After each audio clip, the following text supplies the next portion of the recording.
Hello, my beautiful bumbles. It's me, the Juliabee. How are you today? Welcome back, or welcome in if you're new. How is cousin Dan? How is he doing? Is he still writing those like Wattpad horror stories and swears they are based on true stories? Has anyone checked his basement? Today, this video is brought to you by my therapy bill, because the book that I read had me questioning so many things. Had me questioning what was true, what was false, and had me questioning whether or not bonus chapters should really be read. Yes, I'm talking about Verity by Colleen Hoover. Listen, no one is more surprised by this book than me, because I am a bona fide coho hater, okay? I really am. This book really did something for me, okay? This book was my first thriller coming back into reading, and I had a time. I really did. Do I regret some things? Yeah. Was I triggered at certain points? Oh yeah. But this was a really good time. Yeah, let's talk about it. I do also want to say that this video was created over a year ago. I started vlogging for this channel in 2024, and as you can see, 2025 is here and upon us, and I started the channel. So we're not going to talk about it, but I currently am calling all of this like lost footage just from the vault. It's just Julia's version from the vault, okay? And we're just gonna live with it. We're just gonna go about it, because I don't believe in wasting footage. I don't. I am such a bitch that's like, listen, I put on my face and I spoke words for you that I'm gonna use it all up. So yeah, there is no b-roll for any of this video. I read this book in an entire night. A night. Not a day, not like an afternoon, no, a night. Literally I think I started this book around like 7 or 8 p.m. and I did not go to bed until the cows came at like 8 o'clock in the morning. So yeah, you can imagine how gripped I was by this book. So there's no b-roll. It's just a lot of me sitting in my bed talking and raving and just completely losing my mind over this book. So if you're into that, keep watching. If you're not, I'll see you in the next one. But let's get into it, because I feel like I'm gonna have a lot to say by the end of this, and this video is probably gonna be exponentially long, as is my want to do. It is what I typically do. So anyway, without further ado, let's get into it. Kids, listen.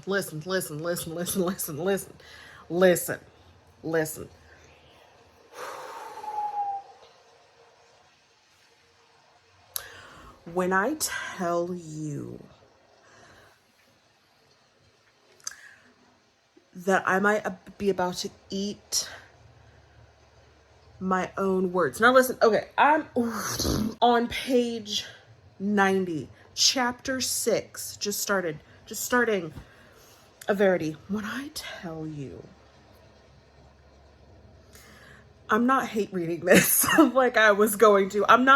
This is not the trash that I was expecting it to be. Like, this is not going, this is kind of like my Fourth Wing reading vlog, where I was like, yeah, I'm gonna read it because it's trash, and everyone says that it's trash, and I'm gonna read it because it's trash, and I literally was like, fuck, I like it. I'm only like, what, 30% of the way through this book.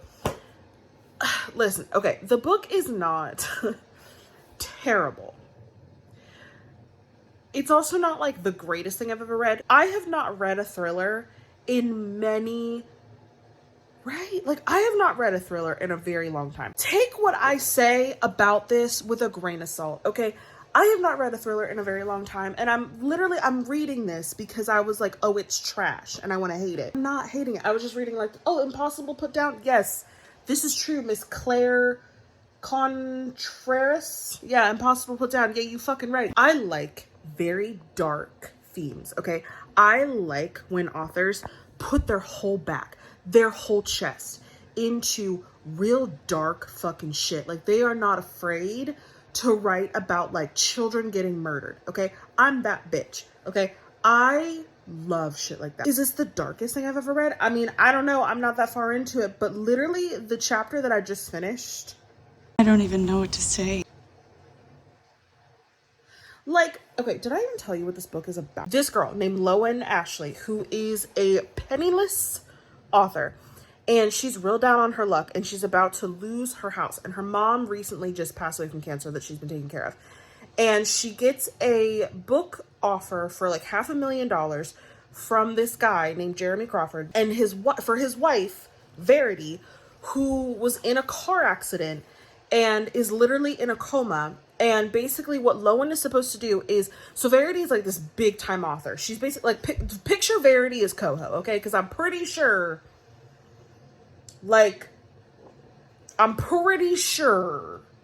Verity is like Colleen Hoover, okay? She had a book deal for like 9 books and she wrote 6 of them. So there's 3 more to go.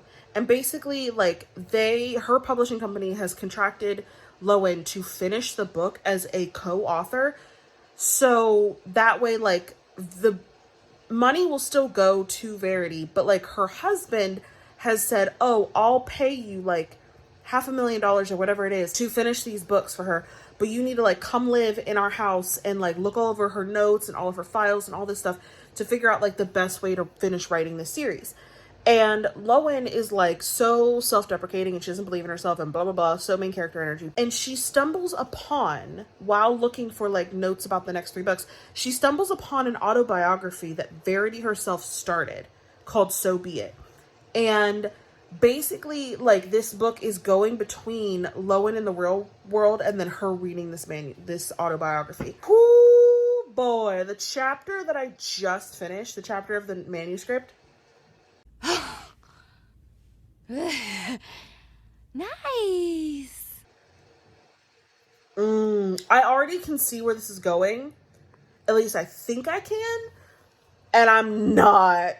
Like straight to jail. Like straight to jail. Oh my god. I might have to have a spoiler section at the end of this video because like yeah. So I'm gonna keep reading. I cannot put this down. I don't know how long I'm gonna be reading for. I'm gonna be reading till I like fall asleep. But like if I finish this in one sitting, wouldn't that be fucking hilarious? If this is going where I think this is going, shit.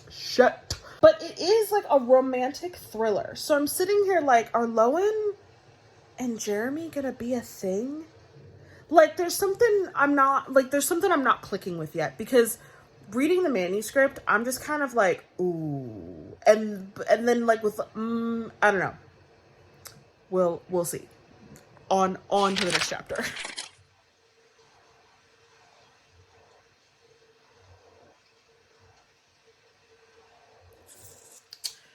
I thought when I started filming I would know what I wanted to say.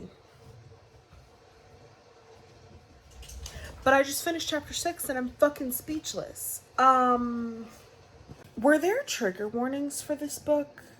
Because hold on. Let me go to the front of the book. There are not trigger warnings in this book. That's a problem. And that's coming from me because I don't have, well, I might now. So I don't typically have triggers that I have found in the year and a half that I've come back to read. But I will say, I think I found one. I'm gonna keep reading. What?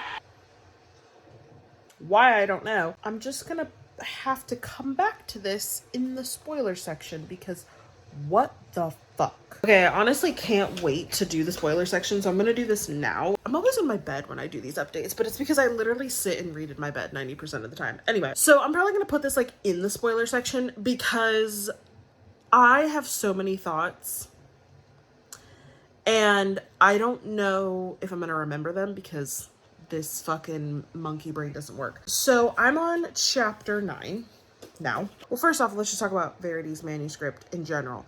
So you're telling me that this woman is mentally fucking unwell. She's psychotic. She's literally a stalker, or would have been a stalker, or just has like really bad codependency issues. Verity is mentally unwell. Like she's psychotic. She has problems before this accident.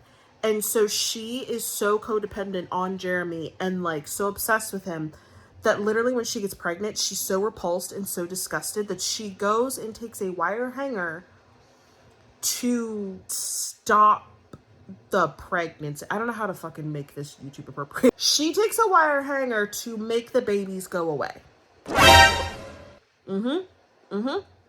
You see, picking up what I'm putting down? I hope so. And what she says is she does that because, she says, so Jeremy, like, said something like, oh, I'll be a fucking mess when they're born. And she's like, he's gonna cry. He's never cried for me. He's never, what did she say?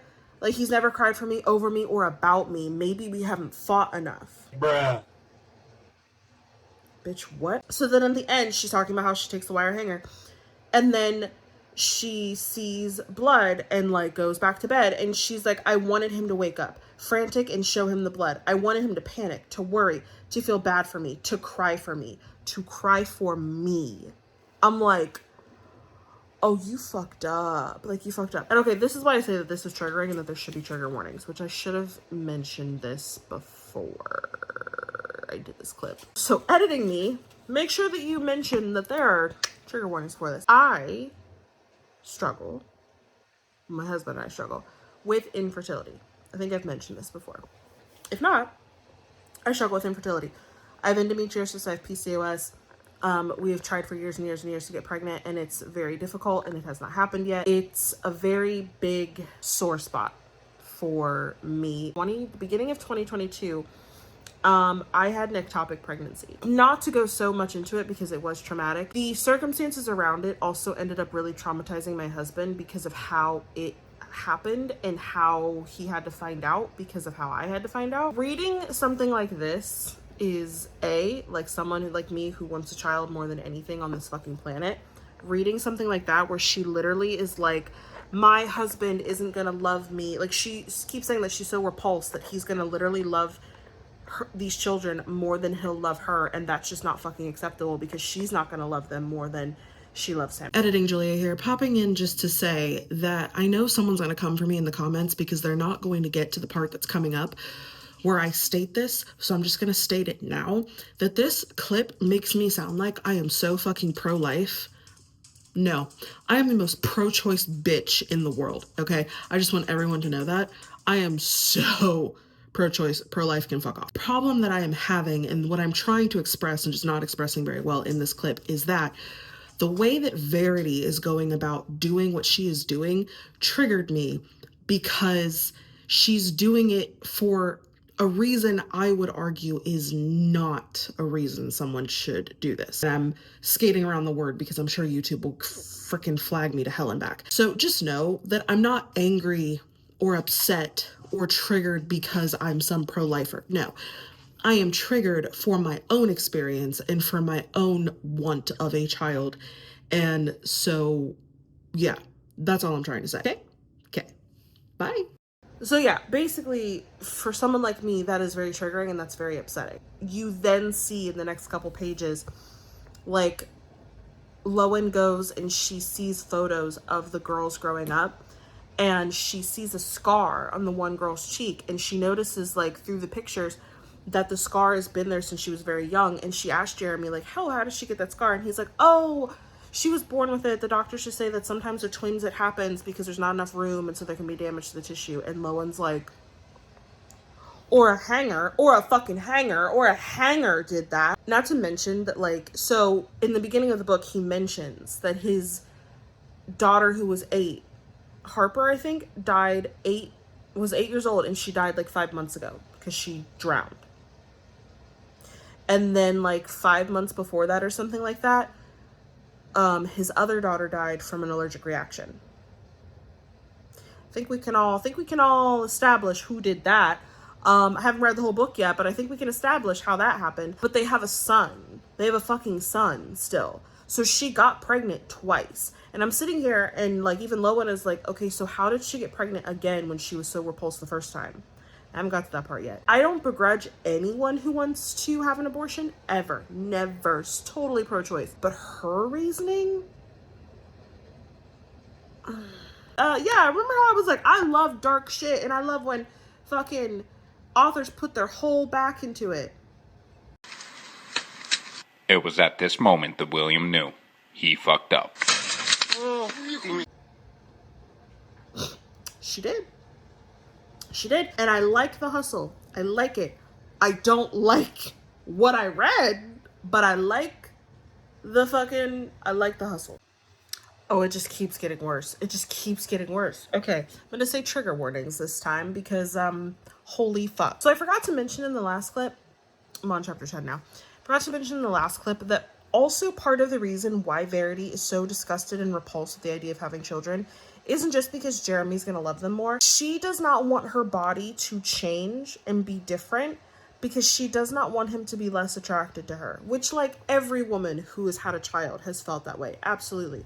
Your body changes because you're making a baby, a whole new life. But she literally mentions in this last chapter that she's so fucking grateful she had a C-section because she could not fathom pushing a baby out of her vagina because Jeremy loved her so much and she could not imagine him not loving it anymore.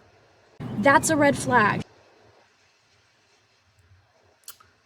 Oh, okay. A lot of what Verity is upset about is very sexual in nature, which I don't know if it's always something that comes with obsession, but hers seems specifically like sex based. Like Jeremy would make like big decisions, like marry me and move in with me when they were having sex. And so she would be like, oh, I already moved in with you. Like, I hadn't gone home in like 6 months, so I just stopped like paying my rent and like I broke my lease. And she tells him this in the middle of sex, and he's like, what the fuck are you talking about? What do you mean that we live together now? Like, he asked her to move in, but she already had moved in without telling him, and he kind of was pissed off about it. But instead of talking about it like rational adults, she literally says, oh, I don't want to talk about this anymore, and puts her vagina on his face to end that conversation. It's fucking disgusting. That's not how we do things. That's not healthy. That's not healthy, my love. That's not healthy, queen. Okay? She's breastfeeding one of the twins, which she calls the scarred one. Okay. She's breastfeeding the one, and she's literally like, how can Jeremy want me to breastfeed these children when he has sucked on my nipples before? Like, how is he gonna look at them the same?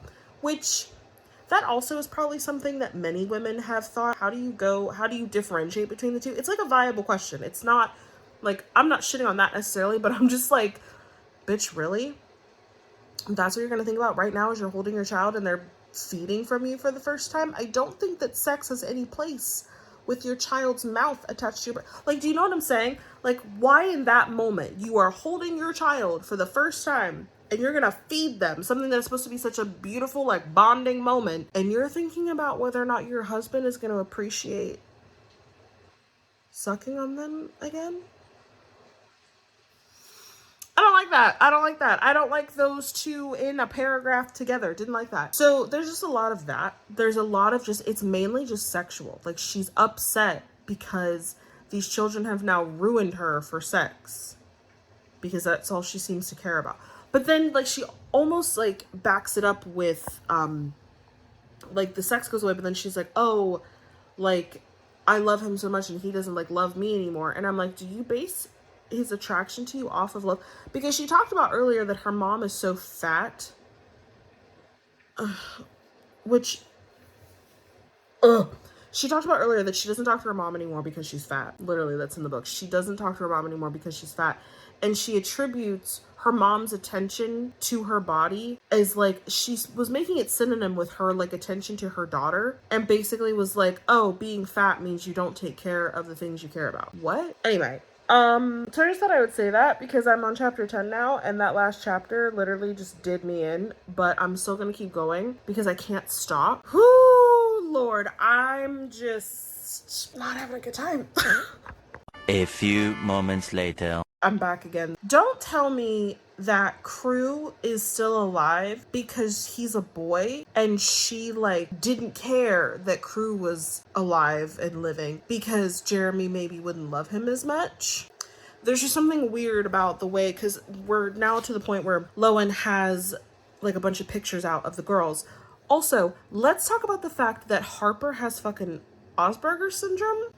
And Verity talked about how she would like drink while she was pregnant. And it's not, I don't think it's like scientifically proven. It might be. I don't remember. I just know from my sister being autistic, learning about like what could cause it. You know, some people say like, oh, if you drink alcohol, it can cause like problems. Like it can cause basically like developmental issues. Not necessarily autism or Asperger's, but just issues. So just knowing that so Harper fucking has a developmental issue because of what her mom was doing. Like she threw herself down a flight of stairs at one point to end this pregnancy.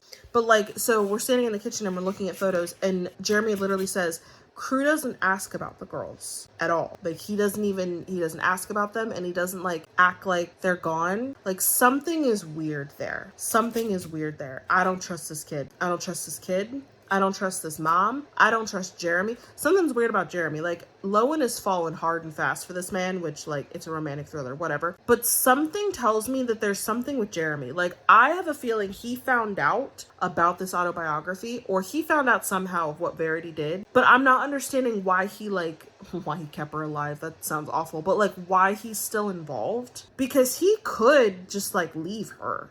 You know what I'm saying? Like, I don't get, but he says that he's angry with her. And Lowen's like, oh yeah, because he thinks that she hit the tree on purpose because she was sad. No. I think this bitch hit the tree on purpose to get fucking attention. Y'all, we're in this for the long haul. We are in this till the end. I'm on chapter 17. I'm on page 223, and I literally have this much left to go. It is... I don't even know what fucking time it is. What effing time is it in the morning? Will my TV tell me because I'm using my phone? Probably not. No. Okay. I don't know what fucking time it is. I've been reading this book since like 11 p.m. and whatever time it is, it's been a long time. But I don't even think I have thoughts. I just know I have feelings. And let me tell you something. I don't think I've ever read a romantic thriller before. And if I have, I don't remember it. But I will give Coho her due. She knows how to write a romance. I mean, honestly, okay, I say that.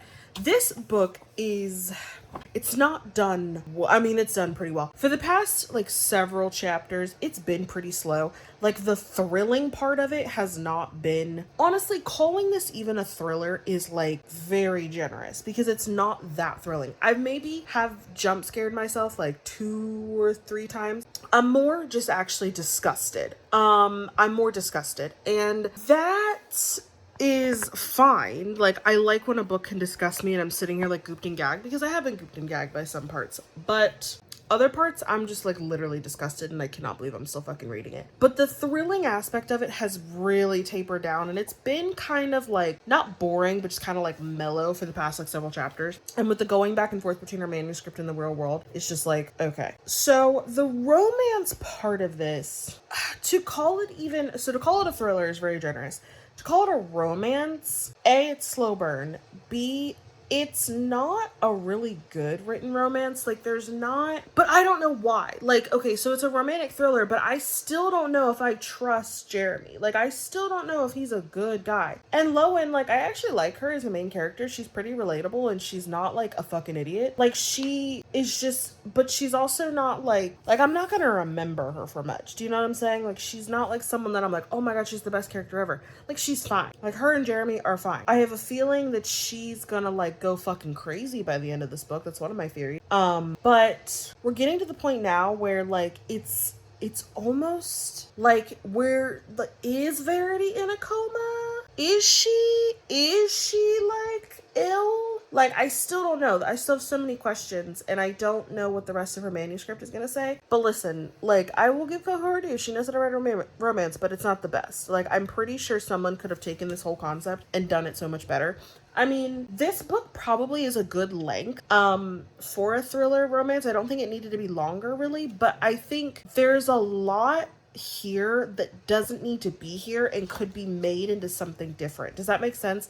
Like, some of the scenes could be so different, because when Lo and Jeremy have scenes together, there's not really a lot that happens to progress said romance. Does that make sense? I don't know. Anyway, I just thought I would update you on that I'm like literally over 50% of the way through this book, and I'm just going to finish it by morning, and I'm really excited about it. But yeah, I just don't know where this is going. And it's not really creepy anymore. It's just kind of like, what the fuck?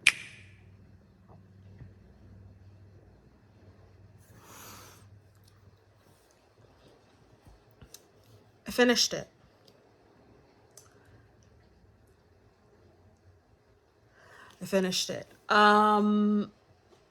I think it finished me a little bit.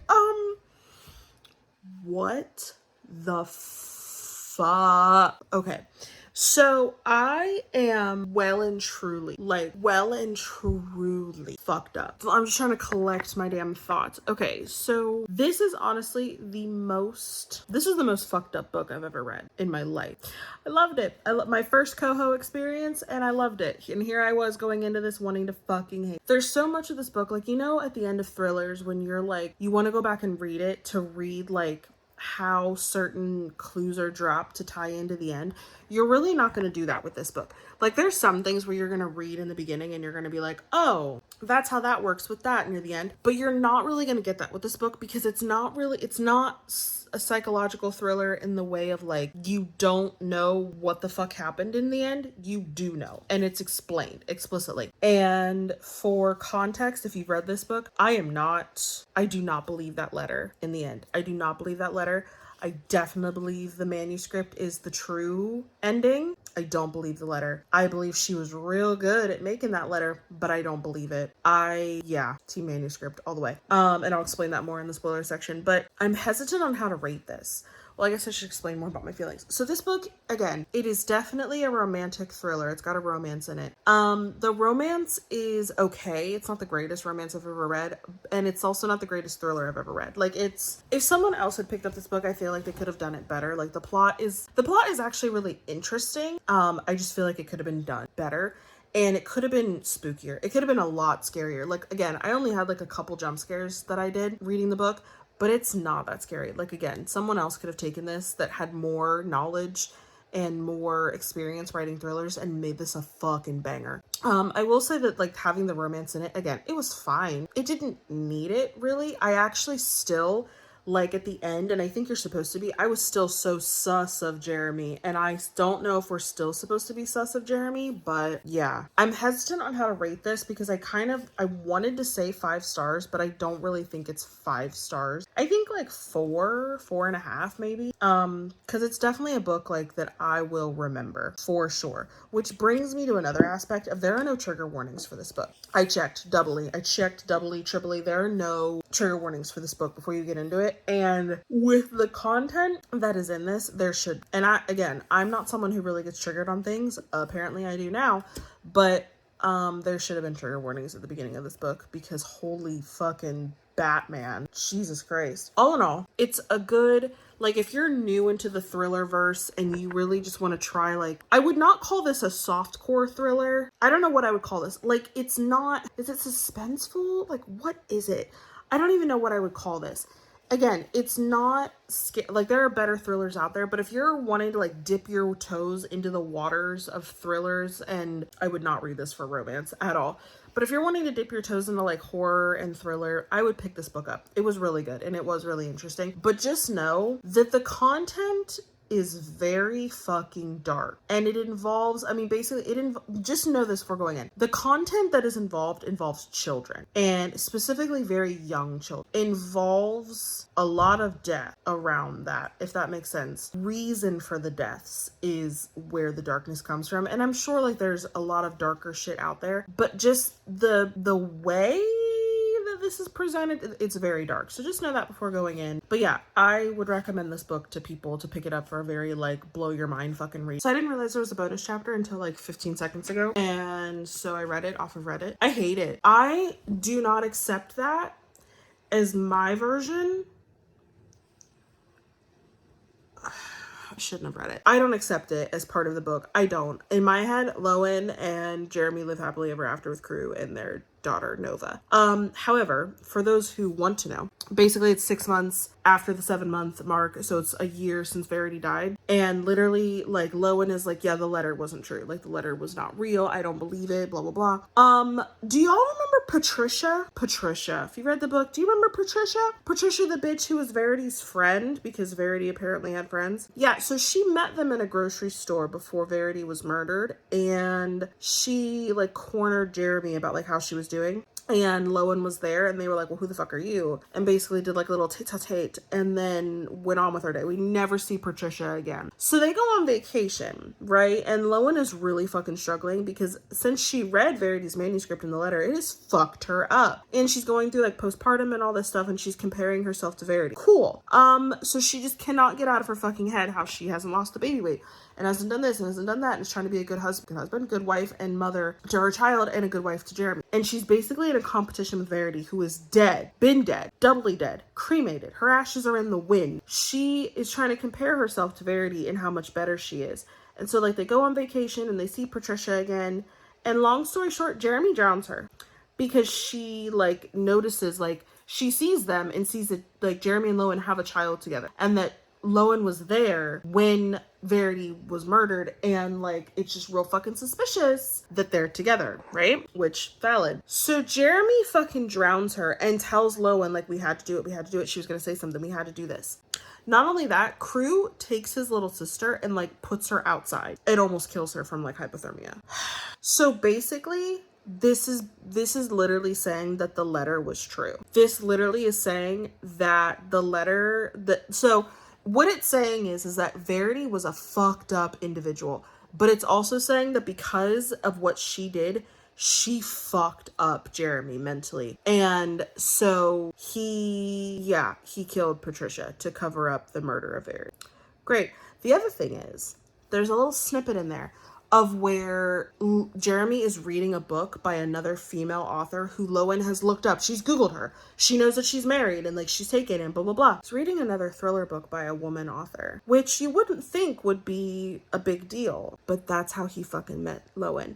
Oh, did I forget to mention that? Did I forget to fucking mention that the whole reason that Lowen even got this contract in the first place is because Jeremy apparently read her work because he refused to read Verity's work because he didn't want to be inside her head. And so he lied to Lowen in the beginning of the book. He was like, oh, Verity read your work and said you were going to be an upcoming author and had a lot of potential. No, she fucking did not. After reading her manuscript, no, the fuck she did not. And you know what? I didn't even remember that in the end. I was like, how would this woman who's so self-absorbed with herself read someone else's work? No, the fuck she did not. He read it and told her publishing company that he wanted Lowen to write the book.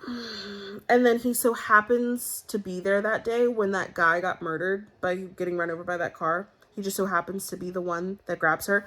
And here's the thing, when you think about that, he says to her, I have a meeting on floor whatever it was. He talks about how like he doesn't know who she is and he's like meeting with whatever. And he's like, what are the chances we're going to the same meeting? Bitch, you knew her. Like, it's said that she's an introvert and all this stuff and she doesn't do meet and greets or whatever, but her picture had to be somewhere. Like, he Googled her in the elevator with her and was like, oh, you're the one that I'm meeting with. Bitch, you already knew that. You already knew. So was Jeremy cheating on Verity this whole time? Because he refused to read her book because he didn't want to be in her head because it was scary. But he claimed that Verity didn't want him to read it in the beginning, which she said that she didn't. But then she got real fucking upset that he wouldn't read her shit and would read other people's. And then, so in this little bonus chapter, Jeremy's reading another bitch's work and he doesn't really read Lowen's work.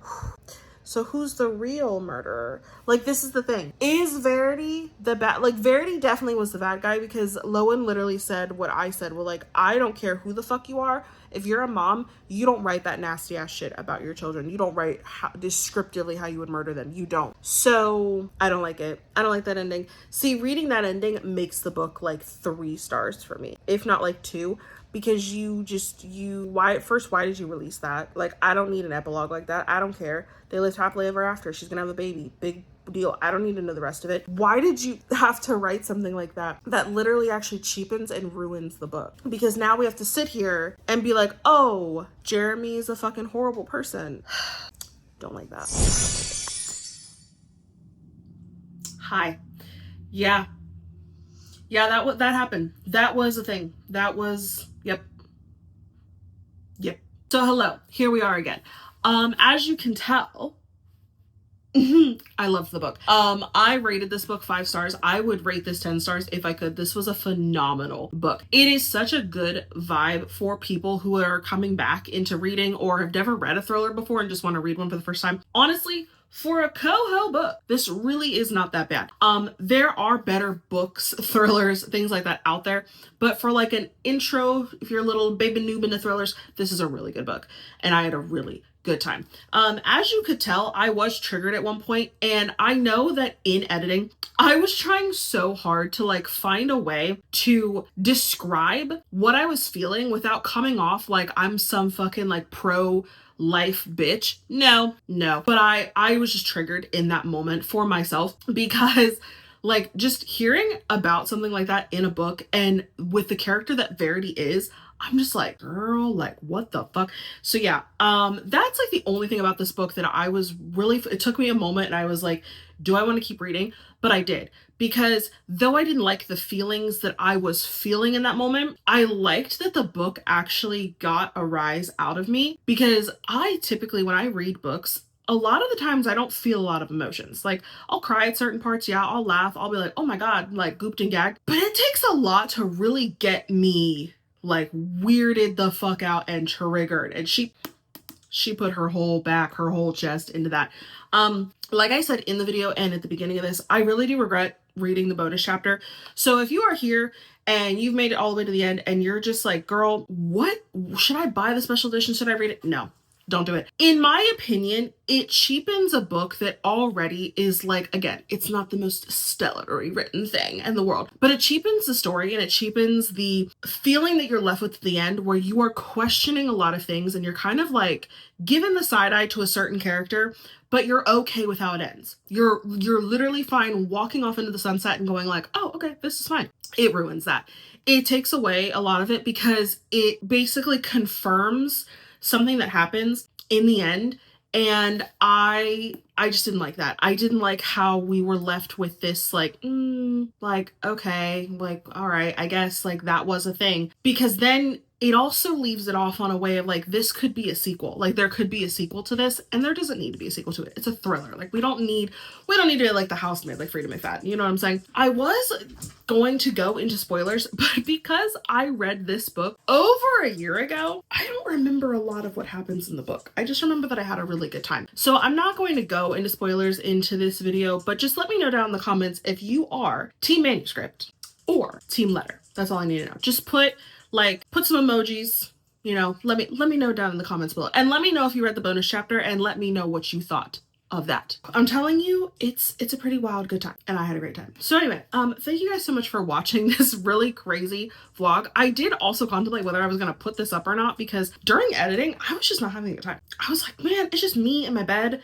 Like Julia's Bed Diaries for the win, which I really think I'm gonna make a thing. I think Julia's Bed Diaries actually needs to be something that reoccurs in my videos, because I literally just read from bed all the time. Like, I don't know what to do about it. Anyway, if you like this video, please give it a thumbs up. And if you want to see more videos from me, go ahead and hit that subscribe button. I'll be here all week, baby. And feel free to follow me on Instagram and Goodreads. I am on Instagram a lot. But feel free to follow me over there. I would love to have you. Thank you so much for watching. I love you guys so much, and I'll see you next time. Bye.